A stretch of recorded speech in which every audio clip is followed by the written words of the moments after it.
Tahir Sinani, burri që luftoi në 3 luftra dhe u kthye në legjend. Ka njerëz që jetojnë vetëm për familjen, ka njerëz që jetojnë vetëm për veten. Por ka edhe njerëz që sapo dëgjojnë se kombi është në rrezik, lën gjithçka pas. Shtëpinë, fëmijët, prindrit dhe nisen pa e ditur nëse do të kthehen ndonjëherë. Një prej tyre ishte Tahir Sinani. Në Tropoj nuk lindi vetëm një djalë. Lindi një burr që një ditë do të luftonte në 3 luftra shqiptare. Jo për para, jo për poste, jo për medalje. Por sepse besonte se shqiptari nuk mund të ishte i lirë, derisa një pjesë e kombit jetonte në shtypje. Më 25 shkurt 1964, në fshatin Gri të Tropojës, erdhi në jetë Tahir Sinani. U rit mes maleve, mes burrave që e kishin fjalën më të rëndë se gurin, mes odave kurofej për Isa Buletinin, Mit Sokolin, Azem Galicën e Shote Galicën. Aty mësoj se burri nuk matet me pasuri, matet me bes, matet me nder, matet me atë çfarë lë pas. Askush nuk e dinte se një ditë emri i tij do të përmendej krah atyre që i kishte dëgjuar në fëmijëri.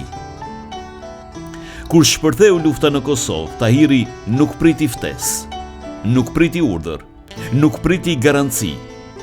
Ai e pa se Kosova po digjej, se fshatrat të tëra po bushatiseshin, se fëmijët po merrnin rrugët e mërgimit, se pleqt po vriteshin në pragun e shtëpisë. Dhe tha vetëm një gjë: nuk mund të ri në shtëpi. La Tropojën, përqafoi familjen dhe mori rrugën drejt Kosovës. Ati u bashkua me ushtrinë çlirimtare të Kosovës, në Koshare, në Pashtrik, në vijën ku plumbi nuk pyeste nga vinte, ku toka dridhej nga granatat, ku çdo metër fitohej me gjak. Bashkëluftëtarët tregojnë se Tahiri nuk ishte komandant që rinte prapa, nuk fshihej, nuk urdhëronte nga larg. Ai ecste i pari. Kur fillonte sulmi, ai ishte përpara. Kur duhet të hapej rruga, ai ishte përpara. Kur duhet të tërhiqej një i plagosur, ai ishte përpara. Shpesh u thoshte ushtarëve: nëse unë nuk kam frikë, mos kini as ju. Kjo ishte arsyeja pse e respektonin, jo vetëm si komandant, por si vëlla. Kur lufta në Kosovë përfundoi, shumë menduan se më në fund do të pushonte, se do të kthehej në Tropoj, se do t'i kthehej jetës. Por për Tahirin nuk ishte paqe. Në luginën e Preshevës shqiptarët po përballeshin me një tjetër luftë. Ai nuk mund të rinte larg. Mori përsëri armë, shkoi përsëri në front, përsëri mes plumbave, përsëri mes zjarrit. Sepse për të nuk ishte rëndësi nëse betejë zhvilloi në Kosovë apo në Preshev. Për të rëndësi kishte vetëm një gjë: shqiptari. Pastaj erdhi viti 2001. Maqedonia po digjej në Tetov, në Kumanov, në Likov, në Mateç, në Shipkovic, në malet e Sharit. Shqiptarët po kërkonin të drejtat e tyre. Dhe si gjithmonë, aty ishte edhe Tahir Sinani.